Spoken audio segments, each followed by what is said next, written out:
Qu'est-ce que la construction d'un pont, la réparation d'un smartphone et la recette d'un gâteau peuvent bien avoir en commun? Eh bien, c'est une règle d'or. Tout, absolument tout, commence par une mesure précise. C'est vraiment le point de départ de tout ce qu'on fabrique. Et aujourd'hui, on va s'intéresser de plus près aux outils qui rendent ça possible.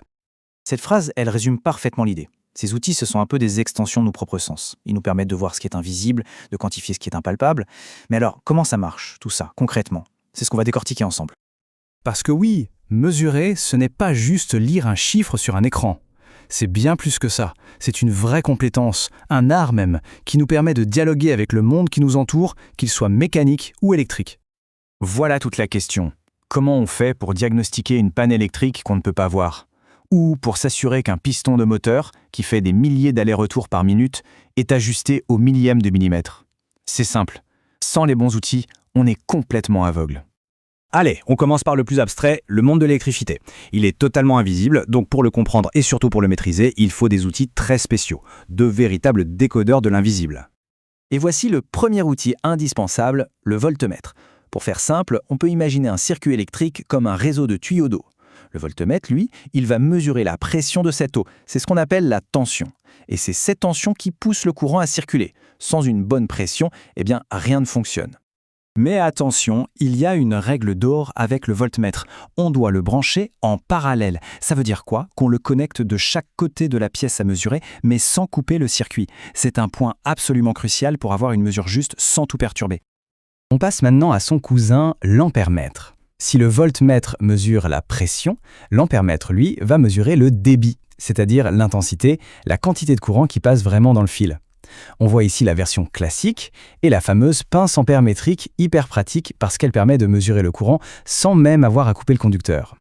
Et c'est là que tout est différent par rapport au voltmètre.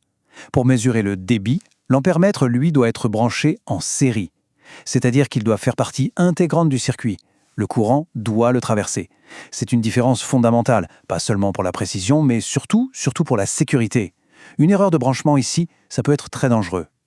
Et voici le troisième de la bande, l'ohmètre. Son rôle, c'est de mesurer la résistance. En gros, à quel point un composant s'oppose, freine le passage du courant.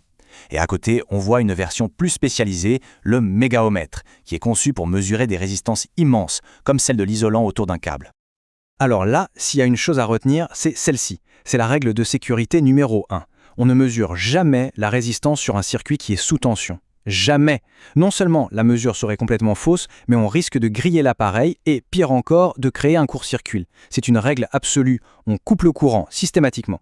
Allez, on passe à un outil vraiment fascinant, l'oscilloscope. Contrairement aux autres qui donnent un simple chiffre, lui, il nous donne une image. Il dessine en temps réel la forme du signal électrique. C'est un peu comme si on regardait le rythme cardiaque du circuit. Et cette capacité à voir le signal, c'est un véritable super pouvoir pour les électroniciens. On peut tout de suite voir si un signal est bien propre ou s'il est pollué par des parasites, des petites interférences qui peuvent tout dérégler. Ça, un simple voltmètre ne pourrait jamais nous le dire. On termine cette partie sur l'électricité avec l'outil qui peut, littéralement, sauver des vies, le vérificateur d'absence de tension.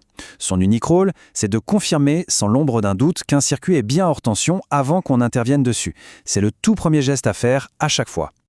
Bon, on quitte le monde de l'invisible pour revenir à des choses bien concrètes, bien tangibles. On va maintenant explorer les outils qui servent à mesurer les dimensions physiques, parfois avec une précision juste stupéfiante. Ah, le voilà!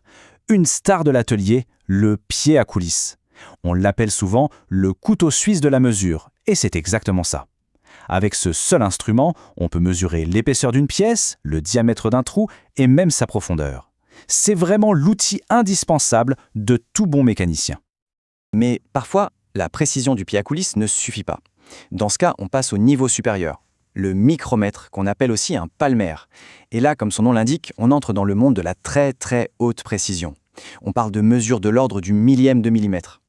Alors, comment choisir entre les deux? C'est simple. Le pied à coulisse, c'est l'outil de tous les jours. Rapide, polyvalent et déjà très précis au centième de millimètre. Mais quand on a besoin d'une précision chirurgicale, là on sort le micromètre. C'est le scalpel de la mécanique, capable d'aller chercher le millième de millimètre. Le choix dépend vraiment de la mission. Voici maintenant un instrument qui a une logique un peu différente. Le comparateur à cadran. Lui, il ne donne pas une mesure absolue, sa spécialité, c'est de mesurer de toutes petites variations par rapport à une surface de référence. On s'en sert par exemple pour vérifier si une surface est parfaitement plane ou s'il y a un jeu anormal dans un mécanisme. Et enfin, le tachymètre. Sa mission ? Mesurer une vitesse de rotation, comme celle d'un moteur. Il y a des modèles à contact, où il faut toucher la pièce en mouvement, mais il y a aussi des modèles optiques, bien plus sûrs, qui fonctionnent à distance en projetant un petit faisceau de lumière. Au final, qu'on parle d'électricité ou de mécanique, tous ces outils ont un point commun. Ils servent à transformer des concepts qui peuvent paraître abstraits en chiffres. Des chiffres bien concrets, bien exploitables. Et finalement, on se rend compte que mesurer, c'est beaucoup plus que juste lire un nombre. C'est acquérir le pouvoir de comprendre le monde, de l'invisible courant électrique au plus petit défaut mécanique. Chaque outil est en fait une clé qui nous permet de dialoguer avec la matière, de la maîtriser et au bout du compte, d'innover. Et ça nous amène à une dernière réflexion. Alors que nos technologies sont de plus en plus petites, de plus en plus rapides, de plus en plus complexes, les défis pour les mesurer ne font que grandir. Cette quête de la précision, c'est vraiment un voyage qui n'a pas de fin.